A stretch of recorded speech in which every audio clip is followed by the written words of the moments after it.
Okay, folks, this is a True American podcast. I'm your host. Hey, guys, I got to say this.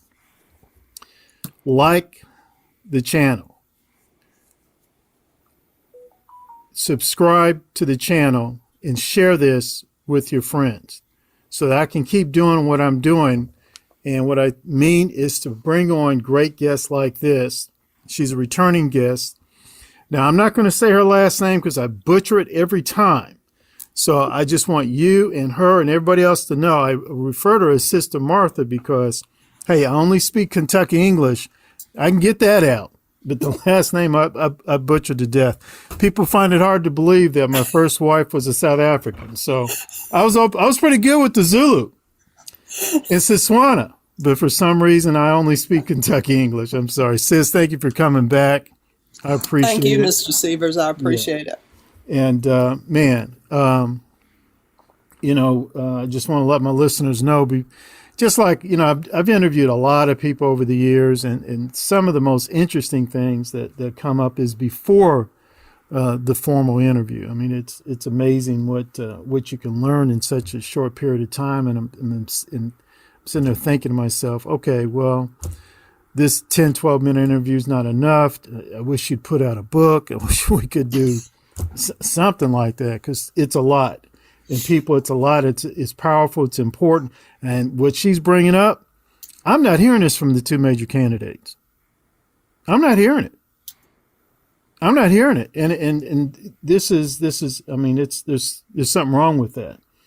Sis, let me start off by saying this. Towards the end of our discussion, before we got started, you had talked about the possibility of your group, your campaign, doing a town hall meeting.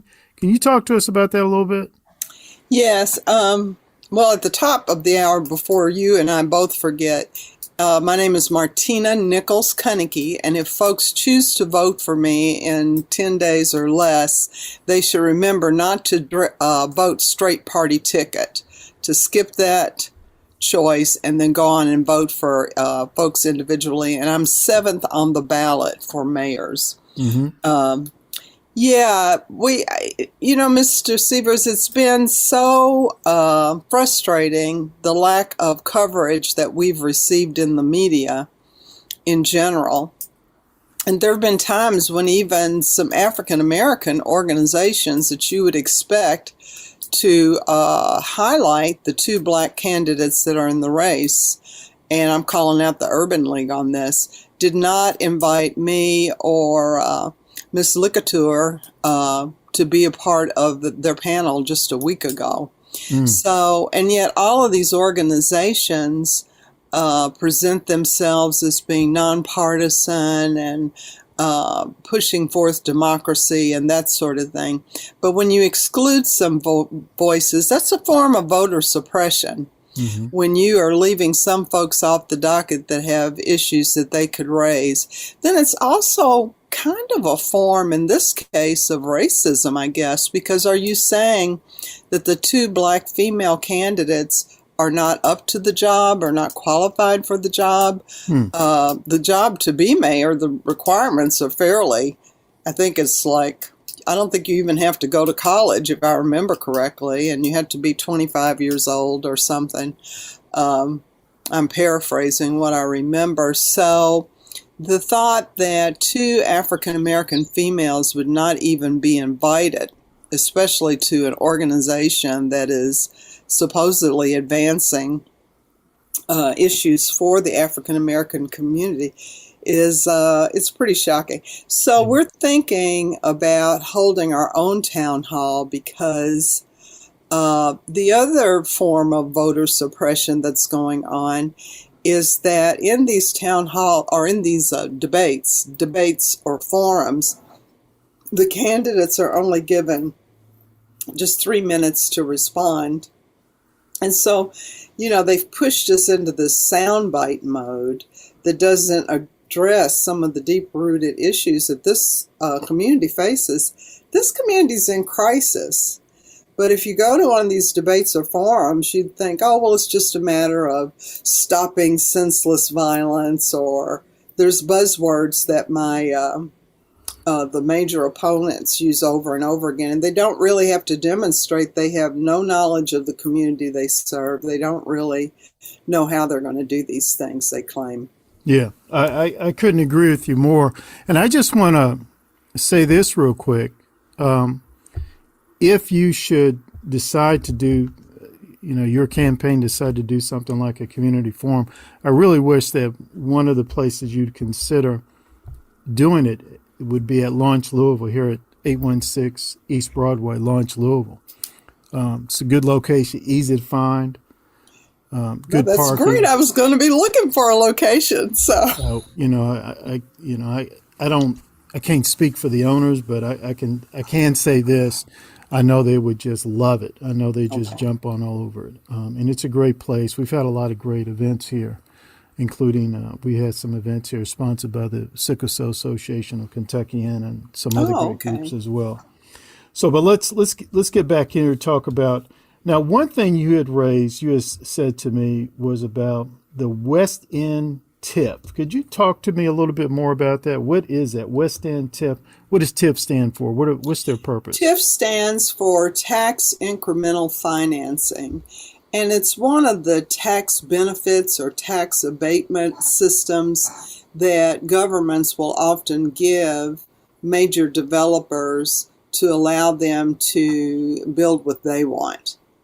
And all over the country, and I can send you some literature on this, all over the country, TIFs are being called into question because essentially at the end of the day, you're taxing the public.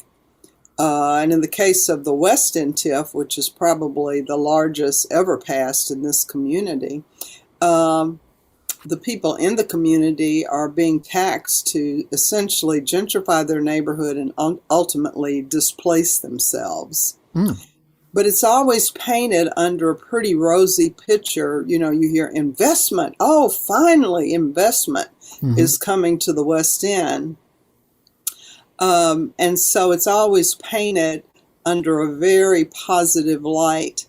But again, it's where the elite, or what we call a friend of mine has coined the term, and forgive me if I've used this before, developer supremacy.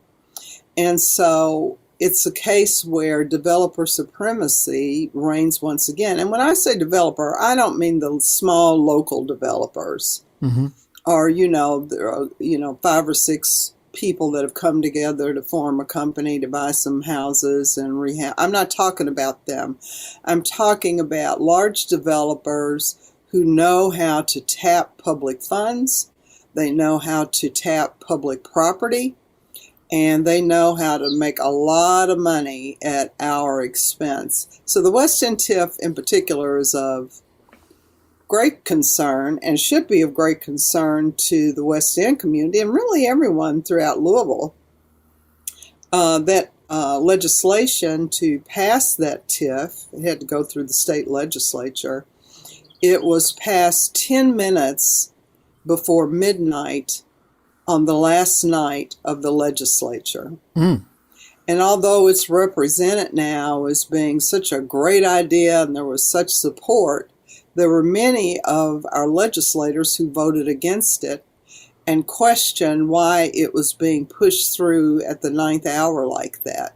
One of the folks that voted against it was Attica Scott. There were several others. But yet it was established. And then to make it appear as if this is a benefit for the West End and the West End will have control over it, they appointed the West End Opportunity Partnership. We call it WEOP. And that partnership consisted of groups that have historically been the first at the table whenever there was funding for the West End that came down.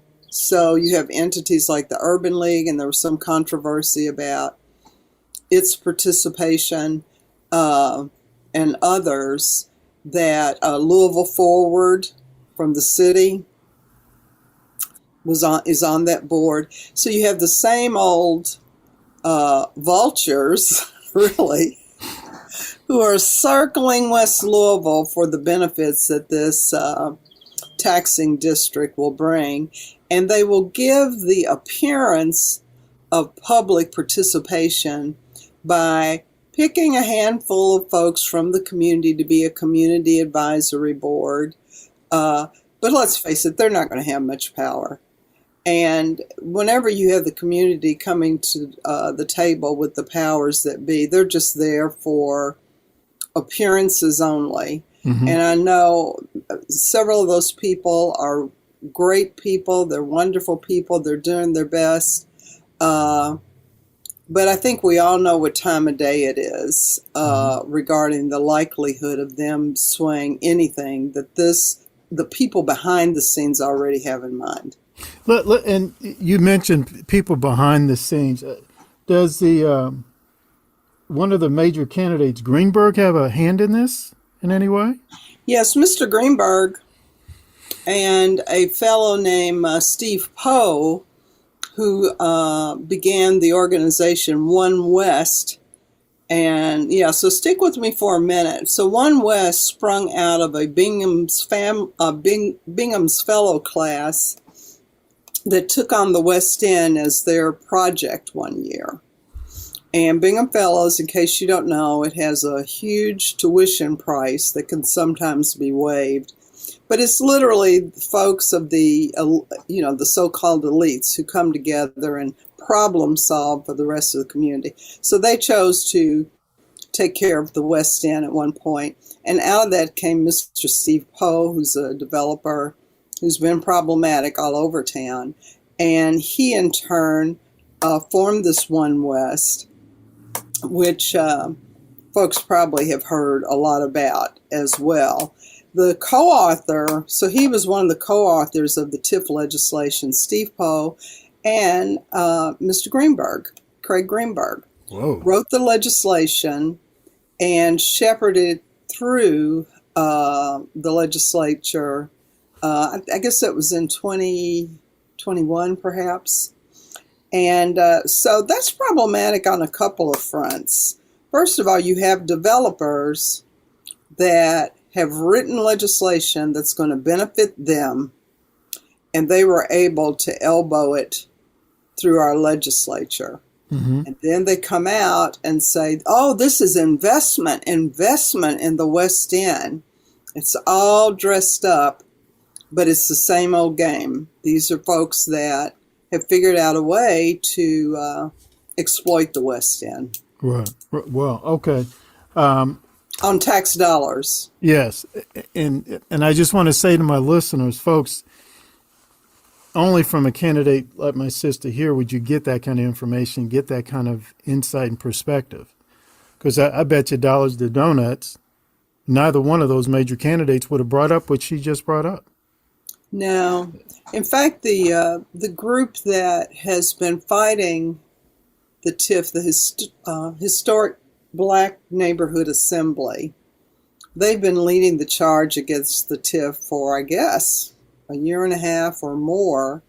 And I'm so grateful to them because MPP, my organization, Neighborhood Planning and Preservation, which is a metro-wide organization of volunteer community activists, for years we've been calling out these TIFs and how it's a way of taxing the public in a way that we perhaps don't notice, but we certainly notice when it does not produce for the public.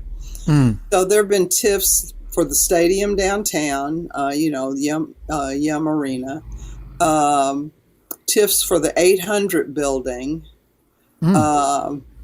The last count I had, there was like over 15 TIFs on the city books, and all disingenuously acquired because TIFs, tax incremental financing, is supposed to be for blighted areas. There's like 7 or 8 categories that must be fulfilled, and I think you have to do 3 of them or 2 of them or whatever. But blighted areas, none of these TIFs have really gone for projects that were blighted areas until now, the West End. But we've been very troubled about how TIFs, IRBs, there's a lot of tax benefits that have been concocted to enable the powerful to develop or build what they want to build. And this has been going on forever, and no one ever raised an issue until the assembly has really brought the issue of the TIFs before the public. So now at a recent meeting that I was at regarding Paristown Point, the old Baptist hospital, one of the participants in the audience stood up and said, is this developer going to get a TIF? I can't tell you how thrilled I was to hear somebody from the public that I had nothing to do with ask that. But that shows to the degree to which the Historic Black Neighborhood Assembly has raised this issue to public awareness. As I'm sitting here listening to you, and then, you told me, you shared with us some very disappointing information that the Louisville Urban League had a forum, of candidates. And were you invited to that forum? I was not invited. And the day of the forum, one of our campaign staff said, let's go over there. We're Right. She wanted me to cajole and elbow my way in. And similarly, the Louisville Forum, I think we discussed that the last time we spoke, had locked me out, and they wanted to do something along those lines. But I did not want to go that route because I am not a protest candidate. I am a legitimate candidate. Yes. And to me, the proof is in the pudding. When the powerful do not want you there, they are going to use these organizations that they have them on like puppets on a string.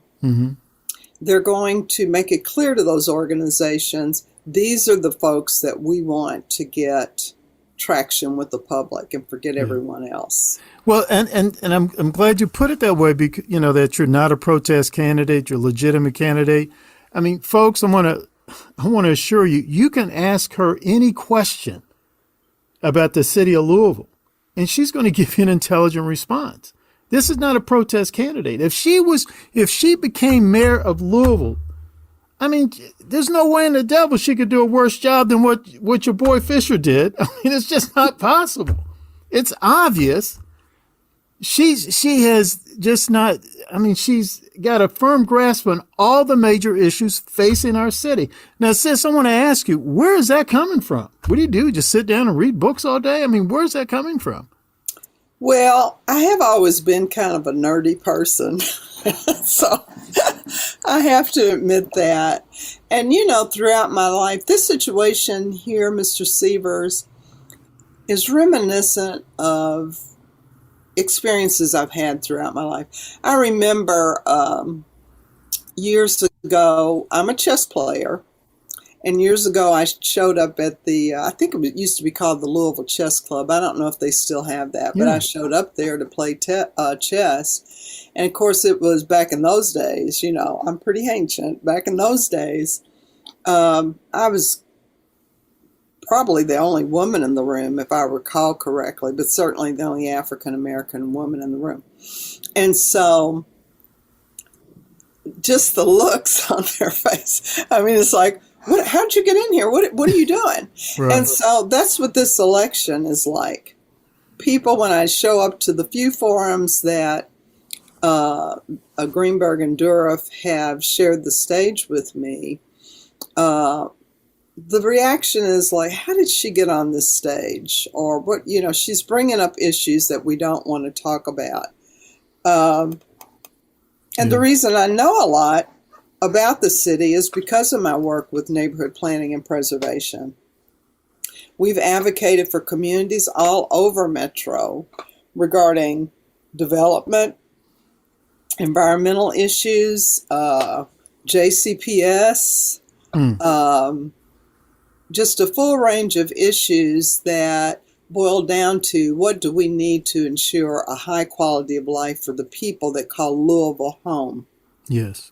So, I'm not the most informed person, but among my opponents, I would say I'm the only one that can say I've actually worked with people all over the county about a variety of issues. I do not come to the table without some knowledge and skill regarding dissecting documents and understanding how to connect the dots.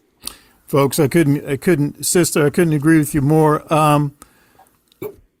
We got to wrap up the next couple of minutes here. So first of all, let me say this. This is the True American Podcast, folks. Look, I need you to like, subscribe, donate if possible, because I need to keep bringing on, thinkers like this. Sis, how can we donate to your campaign, and where can we go to get more information about your campaign? You can go to our Facebook page, which is Kunnecke for Mayor, Kunnecke, the number 4, Mayor. We also have a website under the same name. If folks want to mail a contribution, they can mail it to Kunnecke for Mayor, P.O. Box 53 at 40203 0053. That's a whole lot to remember. I'll make sure my tech guy puts it up there. But it's really important because, like you said earlier, it's not possible for people to get a real sense of what the candidate's thinking and what the candidate wants to do in a few short sound bites. It's just not possible. Folks, you're going to need to go to her website and get more information where she's coming from. You will not be disappointed.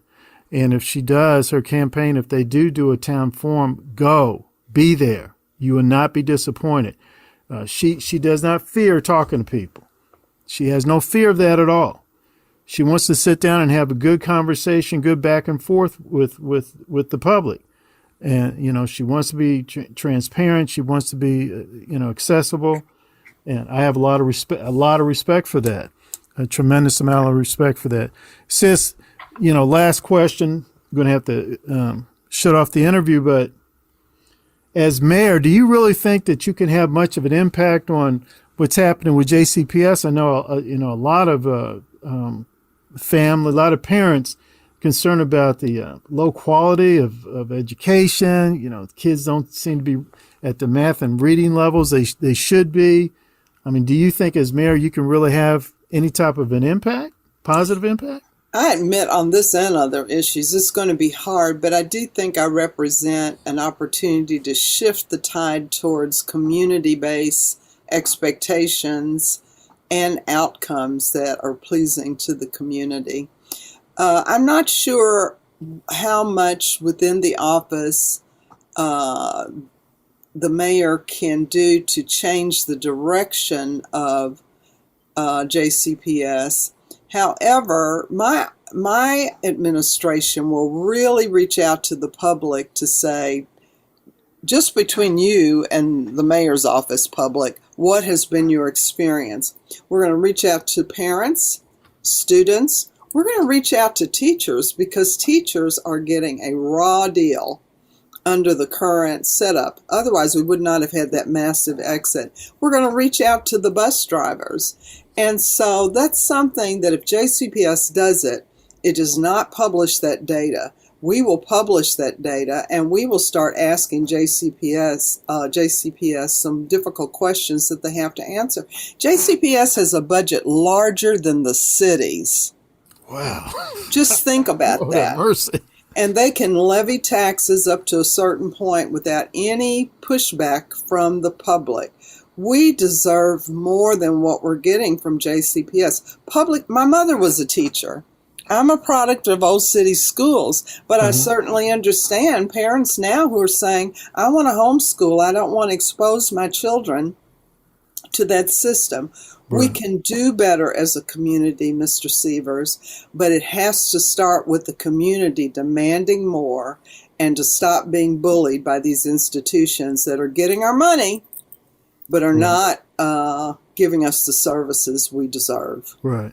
Folks, I'm going to have to end it here, but I want to emphasize something. What the candidate just said, Kunnecke just said, she has experience in doing that. When she's talking about reaching out to the community and organizing folk and informing folk and networking and bringing folk together, she's just not talking off the top of her head. She's done this.